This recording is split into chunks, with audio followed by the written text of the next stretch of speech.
ജാനുമോൾക്ക് ഗൾഫിൽ നിന്ന് കുറച്ച് ഗിഫ്റ്റ്സ് വന്നിട്ടുണ്ട്. അപ്പോൾ നമ്മളത് അൺബോക്സ് ചെയ്യാനായിട്ട് പോവാണ്. ഇതാണ് ഇവൾക്കൊരു ടോയ്, ഇതിൻ്റെ പേപ്പർ കൊടുത്ത് വിട്ടതാണ്. ചോക്ലേറ്റ്സും നട്ട്സും ഒക്കെ ഉണ്ടായിരുന്നു.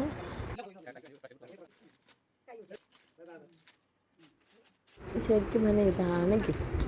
അപ്പോൾ ഞങ്ങളെപ്പോലും കാണിക്കാതെ അവൻ സെലക്ട് ചെയ്ത് ജാനുമോൾക്ക് വാങ്ങിച്ചു കൊടുത്ത 2 ഉടുപ്പാണ്. പൈസ അയച്ചതായോ ഞാൻ എടുത്തോളാം എന്നൊക്കെ പറഞ്ഞിട്ടില്ല, ഞാൻ തന്നെ സെലക്ട് ചെയ്ത് എനിക്ക് എടുക്കണമെന്ന് പറഞ്ഞ് അവൻ സെലക്ട് ചെയ്ത് കൊടുത്തു വിട്ടതാണ്.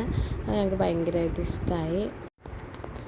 അപ്പോൾ ഓണത്തിന് ജാനുവിനെ ഇങ്ങനെ ഗിഫ്റ്റ് അയച്ചു വിട്ട ജിനുവിനും അതിവിടെ കൊണ്ടുവന്ന് തന്ന ജിനുവിൻ്റെ ഫ്രണ്ട്സിനും എല്ലാവർക്കും ഹാപ്പി ഓണം.